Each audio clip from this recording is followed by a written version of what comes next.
like a Hellcat.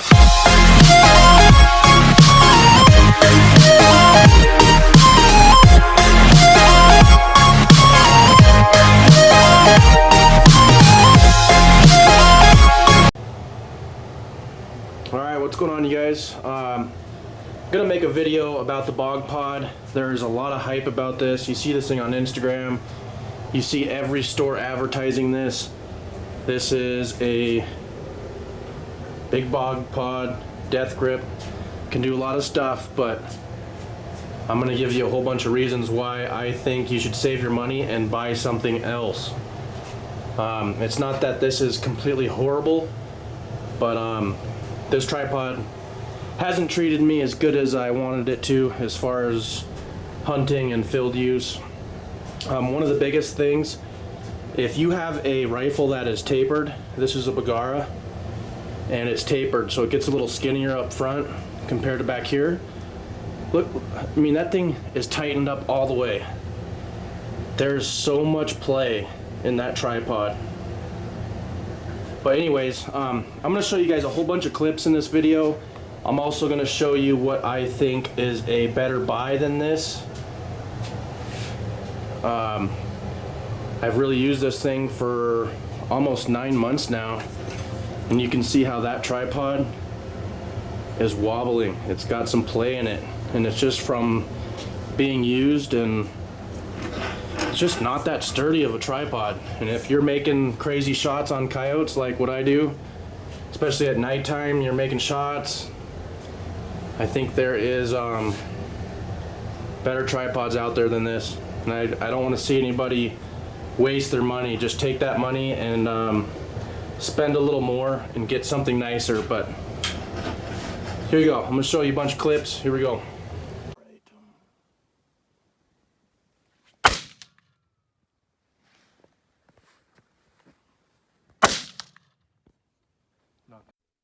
Alright, you guys, so we are on BOG's website looking at their pods.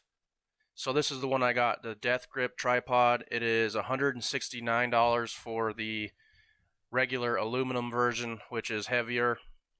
If you get the carbon fiber one, it's $257.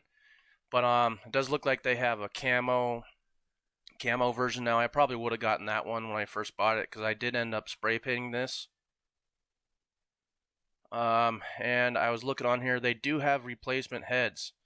$85. That would probably fix my loose head, but you know, I don't want to take the head off and have to buy a new head every 6 months and whatever, so I just ended up replacing this.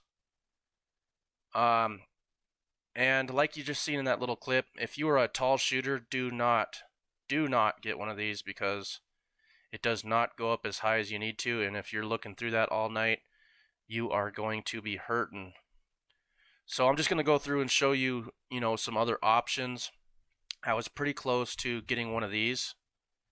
This is wreckinggear.com. They have a bunch of tripod options that come with your tripod, the ball head, everything you need. It's a lot cheaper if you're just hooking these up to an AR-15, because if you got a bolt action, you're going to need a different head, something that can hold a bolt action or an AR-15. So this is what I was going to go after. I almost bought one of these. This is $429. It comes with the tripod, the ball, everything you need. But anyways, I did not end up getting this one, but this is definitely a really good option. So instead of spending the $200 on this BOGPOD, I would just save up your money and get something else. This is what I ended up going with, and I do have this. I'm going to show you guys at the end of the video how much more stable this is. All the little pieces, all the knobs are metal. I mean, this thing is so much nicer than that BOGPOD. I paid $400. It's back ordered right now. I actually got this on Optics Planet. I don't even know how to say this. Kopfjäger K700. This is the one I got, and it is nice. I wish I would have just took the money and bought something nicer than that BOGPOD right off the bat. So if you're first getting into night hunting or something, expect to spend $350 or $400 or up on a tripod. It is a very important piece of equipment, you guys. If you don't have a nice tripod, you are not going to be making good shots, especially on coyotes when you are shooting at a chest which is no bigger than like a milk jug. I mean, that's all you got. Coyotes around here in the wintertime, they're mostly fur, so you're aiming right at their rib cage and you're... Alright, it was the very first stand of the day. We called in 2 coyotes. We haven't weighed this one yet, but we're guessing he's a 30-pounder. Gave him a whopping. It's about 6:45. We got some more to go.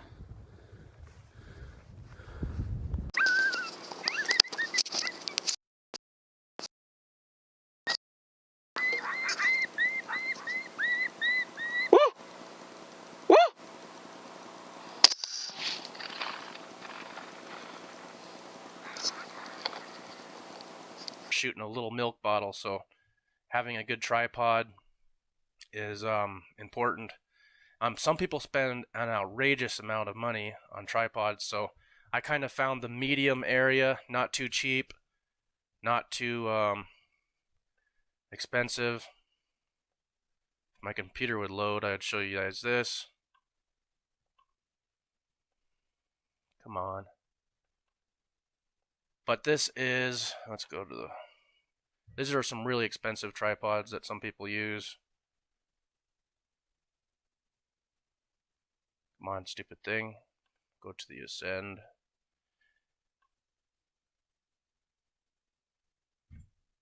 These are all carbon fiber tripods, but these are about $1,000 to $1,200, and they don't even come with the ball head. This is really right stuff. They make probably some of the most expensive, nicest tripods I know of. My friend showed me these guys. This is also a better version than buying that BOGPOD. Fisol, however you say it. Looks like they got some nice tripods for about $400. They do not come with the ball head either, unless you can find a website that packages them together. But you're looking at about $600 after you buy a ball head for one of these. But I did get to try one of these. My friend has one. He really likes it, and it was a very stable, lightweight tripod. So let's see what else we got on here. Vortex came out with a bunch of tripods recently. All together with the bipod and the ball head and everything, they are like $1,000, $1,200, which is what you see here. They want $1,100. I would like to see one of these. I haven't seen them in stores yet. A little more money than I want to spend on a tripod, but I did see this the other day. Vortex coming out with tripods. I really like Vortex. I use got a lot of Vortex stuff, a lot of scopes, and of course they got the best warranty, so that might actually be a good, if you're willing to spend the money. I don't know, I need to get my hands on one of those. PredatorTactics.com, I've seen these. These are a lot cheaper. These are the Deadeye tripod, and they hook up to an AR-15. I think you have to get a different mount if you want to use it on a... But for $250, I still think that this is a better option than buying the BOGPOD, you guys.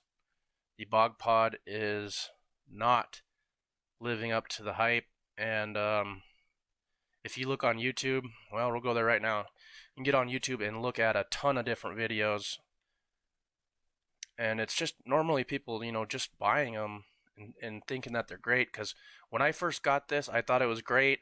I didn't have to worry about the up and down. It held my gun just perfect, but after a while, it just turned into slop. It just got sloppy. But there is a whole bunch of... Oh, we gotta hit death grip on here. BOGPOD, death grip. You can see a buttload of videos on this, and most of them tell you, oh yeah, hey, this thing's great. But if you look at all these videos, it's like people just buying them and doing reviews on them. And I'm here to tell you, it's just really not all that great.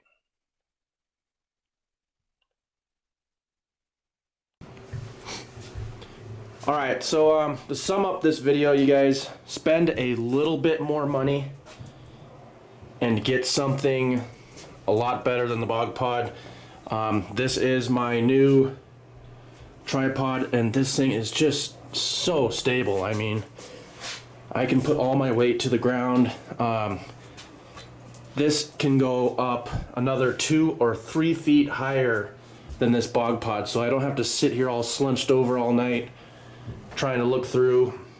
One of the biggest things, this saddle that comes with the BOGPOD, it only fits guns that are perfectly straight stocks, no taper. This death grip, it'll fit any kind of stock on any kind of gun. This can go like this as it tightens up, so it will fit anything, and it is so much more stable. You saw me pulling down on this. There's not a lot of wobble. This BOGPOD, I mean, you push down, it's just not that stable. And I was missing a lot of shots here the last couple weeks. I was doing a couple derbies, and I just missed some easy shots that I was like, what the hell is going on? And after the derby, I went and checked my thermal. I thought maybe it was my thermal. And when I was at the shooting range, I was just doing a lot of shooting with this, and it's just not stable enough to make the kind of shots that I need to make doing, you know, coyote hunting in general, but especially derby hunting. You need to shoot every coyote you call in. So if one person's watching this, and just don't save your money and get something nicer. That's the bottom line. I'm pretty happy with this. I'm gonna put this to use, but out of the box, I mean, just everything is nicer about this. Metal parts, I can tighten, loosen this. It can go up way, way, way more. So, a heck of a lot better. Anyways, check out my Instagram, Coyote Slayer 406. Lots of stuff on there. Thanks for watching, you guys. Peace.